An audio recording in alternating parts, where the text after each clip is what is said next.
I am the loud neighbour. I was so sure my walls kept my decadent lifestyle under wraps, but twice this month, my neighbour has pummeled our shared wall at 4 in the morning. Come on, guy. Why don't you just do us all a favour? Come round and beat the shit out of me. This is 9 inches, and it is the thickness of my party wall, guys. Okay, so we're going to do a little game here. There are lifestyle habits I think aren't possible anymore with a 1930s terraced house.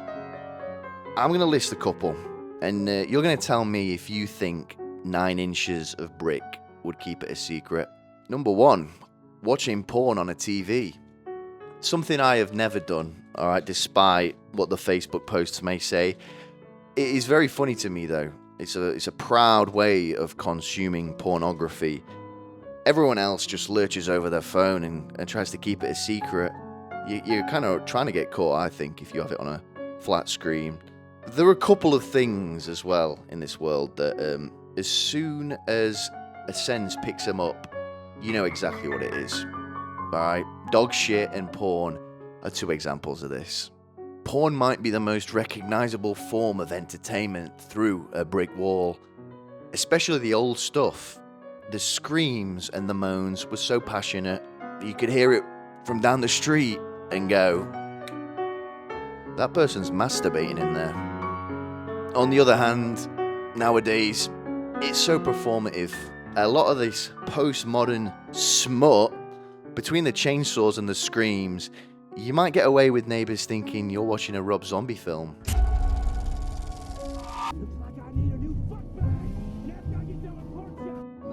Number two, a secret homosexual life. Number 2, a secret homosexual life.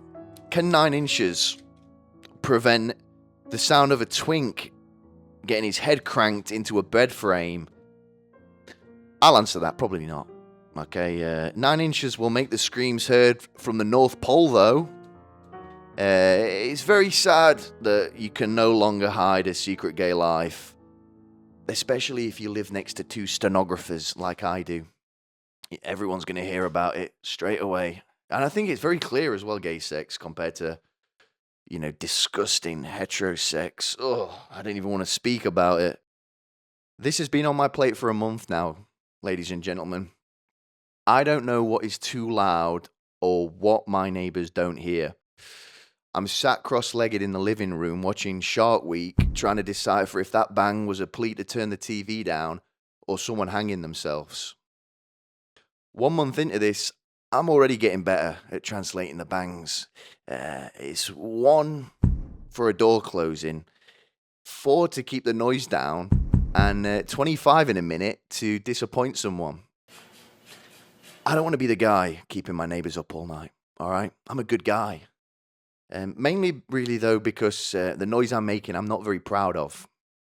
Last week, I got a bang on the wall for listening to the Rizzler and Big Justice rate chicken bakes at 4 in the morning. All right, good. The sort of entertainment that causes a man to drive his head into a brick wall.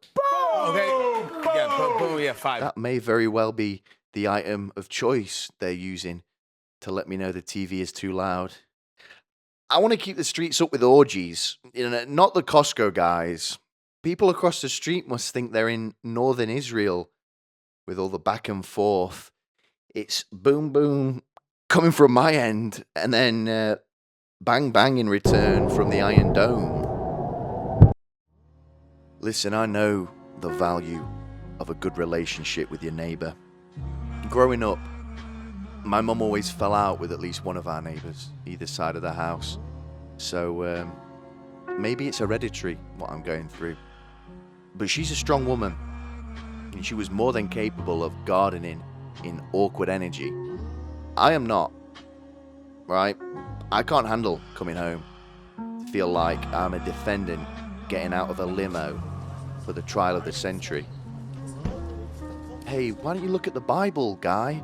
Love thy neighbour, yeah? Listen, I tell this son of a bitch I'm deeply in love with him every time I see him. But that doesn't get you a free shenanigan pass, ladies and gentlemen. I'm a single white male God knows I don't need any more reasons to be kept a close eye on. I'm coming to terms with the fact that conversations I've had with myself over the past 2 years have had an audience captivated, and by that I mean a frightened young couple working from home, forced to hear me shout, "I fucking kill people for a living," every 20 minutes. I hope the sarcasm isn't lost through the 9 inches of brick. You know, not everything I say to myself is frightening. It hypes me up to say I fucking kill people for a living when I'm balls deep into a spreadsheet. A lot of it is just unintelligible nonsense, really. But that I actually fear is more psychologically damaging to someone. I've desperately been trying to subvert their opinions of me as of late. Now, when an exceptionally evil video finds its way full volume onto my phone, after it's done, I say out loud, "Nah, I don't agree with this shit. Nah, this actually really upset me. I've been doing this routine maybe 3 times a day, guys, to make sure someone hears it. I have a lot of work to do, though. The social debt of me boner pissing into the bath at 5 in the morning may well have caused irreparable damage to our relationship. I just hope Operation Subversion is a success, to tell you the truth. God help me if I go missing. The pictures these people will paint of me will be so dark. Yeah, the police will probably not even bother looking for me. Let's read a couple of these Reddit responses out. You know, the best thing I thought was, seeing as this motherfucker won't come round and tell me how he really feels, I need to put some words on the opposite side of the opinion. Really just see what could possibly be going around someone's head. And the best place to do that is obviously Reddit, isn't it? And the first post that I found was so eerily similar to my same situation. I think it actually might be my neighbour. Terraced house noise driving me bonkers. No turning back. Alright, Anakin. Let's just skip all this bullshit. Basically, terraced house in London, 1930s. Now, when I went viewing in the evening, possibly no one was next door, but oh my. I was going to use the second bedroom as a home office space, and I could hear every single word of next door's conversation. Them throwing up and constantly coughing. Not sure if the noise is travelling from their next door bedroom or downstairs. I can't seem to find a floor plan. This is so crazily similar because I'm not lying when I say I throw up most days. So, how many people are doing that consistently anyway? Not many. So, let's get the next one up that I found. My black neighbour is being so loud. What should I do? Nice. What about this one? Noisy neighbours in the hotel. My recently upcoming neighbours besides my hotel room are so loud when they close the door. Can they get arrested for this? As it disturbs my sleeps, and I can't find myself to relax as they keep shutting the door by slamming it, and inside their room they are making big-ass noises that comes to my room. Right.